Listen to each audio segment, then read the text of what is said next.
Girls of Reddit, did you ever have a guy that you wished you said yes to when he asked you out? What is the story? Well, there was this one guy who I served at the register I was working at who seemed nice and normal. He came back later and handed me his number, and I sort of wonder what would have happened if I called it. I lost the number, but I remember his name and know he probably lives in the area. Now he'll probably never ever come back to where you work. So at least you get to avoid that. Yeah, I know how working the register is. A girl once wrote "call me" on her receipt after she signed it and handed it back to me, but she forgot to put her number on it, so I just threw it away. Wasted opportunity. Lol, she was so nervous about it, she forgot the number.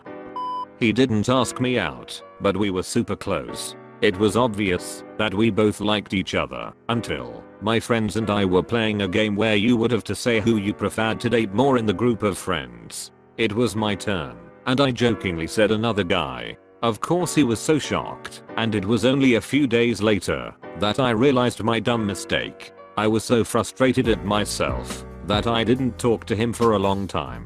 We talk a bit now, but he has a girlfriend. So much regret. TLDR. Don't be afraid to tell the truth. Edit. Fixed typo. Thanks for replies, and I do realize that this was one of the most dumbest mistake I've ever made. Sad face. I understand that some of you guys feel that I'm rude and stupid, and I can't argue with you there. On the other hand, I'm considering of telling him, but I'm afraid that it'll spread like shitty gossip. Anyway, thanks for the replies. Edit 2. Just a note, I jokingly said another guy because I was afraid of what my friends thought of me liking him. Sorry for the confusion. I was so frustrated at myself that I didn't talk to him for a long time. Girl logic. Well, I met a beautiful Italian architect when I was studying abroad. He kept in touch over Facebook. As soon as I was single again, he sent me a message telling me that he would pay for my flight to Vienna, where his parents live.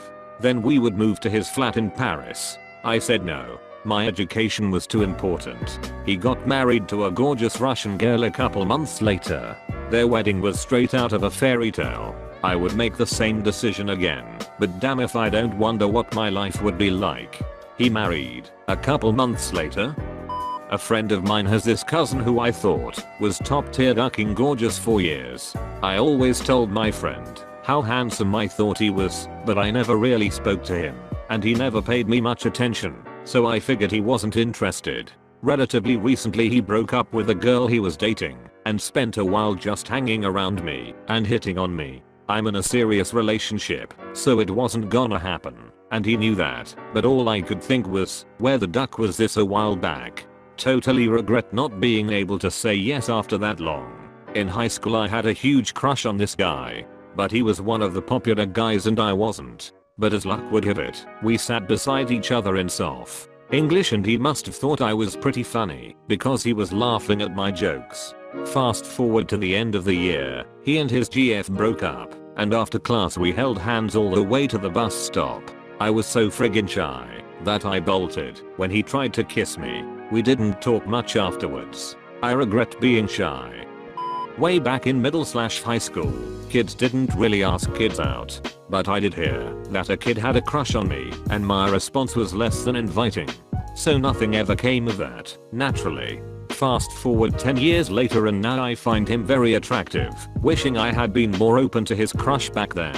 Now he's married, and I'm sitting in single girl sweatpants in my apartment. Maybe I'd be in my married girl sweatpants if I hadn't been such a prig back then. Sort of, because he never asked directly. Like, he hinted at it enough that I really should have gotten the picture, but I wasn't thinking about starting anything because I was moving 4 states away in less than a week. It's 3 months later, and I still think about what could have been sometimes. A guy asked out a girl I work with a while back. She said no, very rudely. She's very materialistic. Certainly a gold digger. That guy ended up being Luke Wilson, tight end for the Super Bowl champion Seattle Seahawks. She is very regretful. At an end of summer party this nice guy gave me his number. I was very shy and kept putting off calling him because I was nervous. Then I got caught up in the excitement of starting my first year at university and I honestly just forgot about it. Passed him months later in the hallway at university and he gave me this incredibly wounded puppy dog look and kept walking. I felt terrible. I hadn't thought it was a big deal for him. I know now it's pretty much always a big deal for a guy to work up that courage. My mom was waiting for this guy to get off stage so she could interview him for Buddy magazine when this little weird guy comes over and asks her out. Her actual words were he was way too ugly. I was just too good for him. After I asked her why she shut him down, the guy turned out to be Stevie Ray Vaughan. She said that when the guy she was waiting for finally got off stage, the little guy got up and did a couple of songs. She instantly regretted treating him like that and tried to talk to him afterward. He told her I wasn't good enough for you before I played and nothing's changed. Glad he had some self-respect. I'm a guy speaking for a girl, but this story always breaks my heart. I asked a girl out while she was a waitress at a pizza place. She agreed to go out as friends, and I spent the next 6 months plus politely picking her up, taking her to lunch or dinner and doing my best to not pressure her away from me. I was in the friend zone with no signs of escaping. My boss gave me great tickets to go see the SF Giants at Candlestick Park, so I invited her. She agreed. Neither of us were baseball fans, but it seemed like it would be a great experience. It wasn't. It was freezing. We had no idea what was happening, and when I suggested we leave she agreed. I drove her home, and as I was walking her to the door I grasped her hand. The first time we had held hands. She yanked her hand back. I remember the words very clearly. It's too fast. Okay. Message received. She had moved a distance away from me, so I let things go. I stopped calling her, and she made no effort to contact me. Goodbye, Deborah. Several years later I had met somebody else, and had actually become engaged. I got a phone call from Deborah. She was hoping to get together. I told her that I was in a serious relationship so perhaps it wasn't a good idea. We chit-chatted a bit and said our goodbyes. A week or so later I got a card from her explaining how much she regretted pushing me away and that she considered me the one that got away. The funny thing is that I was so madly in love with her. To this day I think of her. My wife is amazing and I'm so very lucky, but I always wonder what would have happened.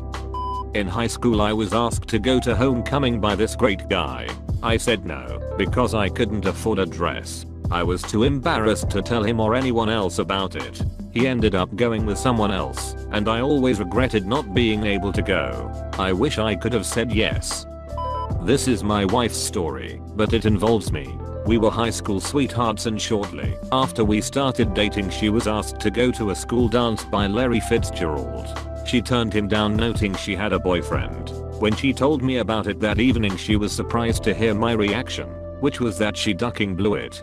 At this point, Larry was already an athletic freak.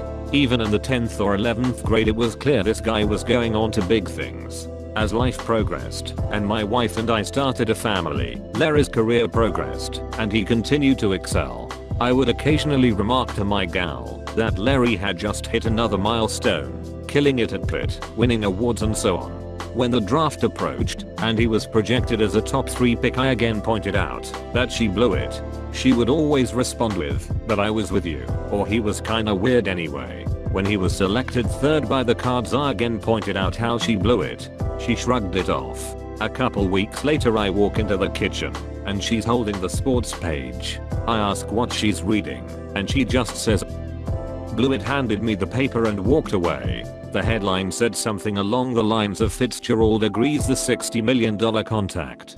Dude, I feel really bad for you. It's incredibly hard to feel as if you're always compared to someone who's hugely successful and wealthy like him. You're not doing yourself any favors, however, by constantly pointing out the comparisons. If you keep showing off your feelings of inferiority, other people pick up on them and start to agree that yeah, your wife would have been better off with him. Work to accept yourself for who you are and make your life about you and your relationship with her. Leave him out of it, or it will just get worse for you emotionally.